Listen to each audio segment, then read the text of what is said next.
सबसे पहला हम लोग डिस्कस करेंगे आज के इस सेशन में यांत्रिक परतें। यहां पे हम जब बात करेंगे तो यांत्रिक परतों के बारे में, मैकेनिकल लेयर्स के बारे में डिस्कस करेंगे। चलो सब लोग बताओगे।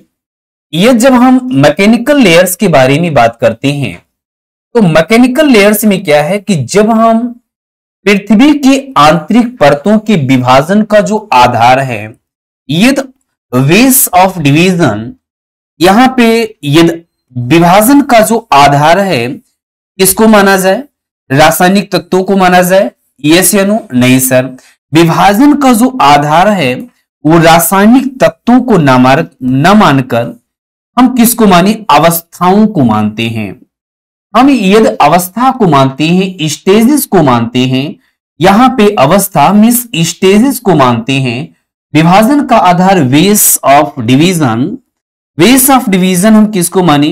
सर वेस ऑफ डिवीजन हम स्टेज को माने, तो हम इसे कहते हैं यांत्रिक विभाजन। और इस आधार पर यदि हम बात करें, यदि इस आधार पर, इस वेस पर हम बात करें तो पृथ्वी को 4 पार्ट में डिवाइड किया गया है। यहां पे इस आधार पर पृथ्वी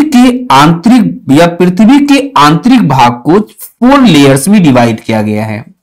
प्रश्न उठ रहा होगा तो 4 लेयर्स कौन कौन से हैं, इसको बताना है। इन 4 लेयर्स में आप सभी लोग जो बच्चे हमसे पढ़ चुके हैं, जिन्होंने मुझसे कभी पहले भी पढ़ा है, तो उन सभी को पता होगा। वो सब लोग कमेंट्स भी करेंगे।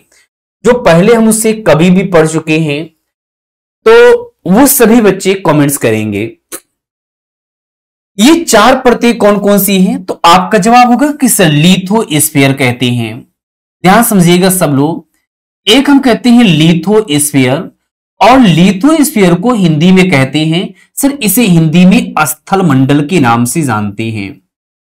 स्थल मंडल की जो मोटाई होती है, आप सभी लोगों को पता है कि स्थल खंडों की मोटाई पृथ्वी की जो सतह है, जो सरफेस है, इस सरफेस से 100 किलोमीटर की गहराई में जाएं। जैसे हम लोग कुछ देर के लिए ऐसे मान लो कि हम लोग भगवान हैं।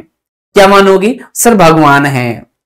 अब ये हम भगवान हैं तो पृथ्वी की सतह से अब अंदर की ओर मूव करेंगे। अब जा रहे हैं, पृथ्वी की सतह से 10 किलोमीटर गए, 20 किलोमीटर गए, मींस 100 किलोमीटर। ये जो 100 किलोमीटर की जो मोटी परत है, हम मुस्कुराएंगे कि अच्छा सर ने यही लिथोस्फीयर पढ़ाया था। क्या कहोगे? अच्छा सर इसी को लिथोस्फीयर कहे थे, इसका मतलब कुछ तो है। एकदम सही जवाब दिया है, लिथोस्फीयर होगा। इसकी मोटाई कितनी है सर? 100 किलोमीटर। अब देखिए, चूंकि अब हम लोग क्या है, अब 100 किलोमीटर के अंदर हम फिर जाना शुरू कर दिए। 100 से 110, 120, 200 तक पहुंचते। देखते हैं बड़ा ये क्या है, यहां पे मैग्मा एवं लावा है। ये 100 से 200 किलोमीटर की जो मोटाई है, 100 to 200 किलोमीटर की जो मोटाई है, इसे हम एस्थेनोस्फीयर कहते हैं।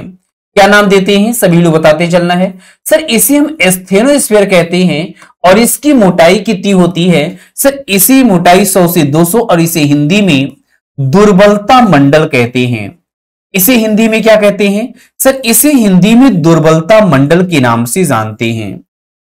200 किलोमीटर से लेकर के और 2900 किलोमीटर की जो मोटाई है, 2900 किलोमीटर की जो मोटाई है, इसे हम मेसोस्फीयर के नाम से जानते हैं। इसे हम मेसोस्फीयर के नाम से जानते हैं, और इसे हिंदी में मध्य मंडल के नाम से जानते हैं। बेटा यहां पे मध्य मंडल के नाम से जानते हैं। और 2900 से लेकर पृथ्वी के जो केंद्र का भाग है, ये जो पृथ्वी के केंद्र का भाग है, इसे हम सेंट्रोस्फीयर के नाम से जानते हैं। सेंट्रोस्फीयर के नाम से जानते हैं। हिंदी में इसे हम केंद्र मंडल के नाम से जानते हैं।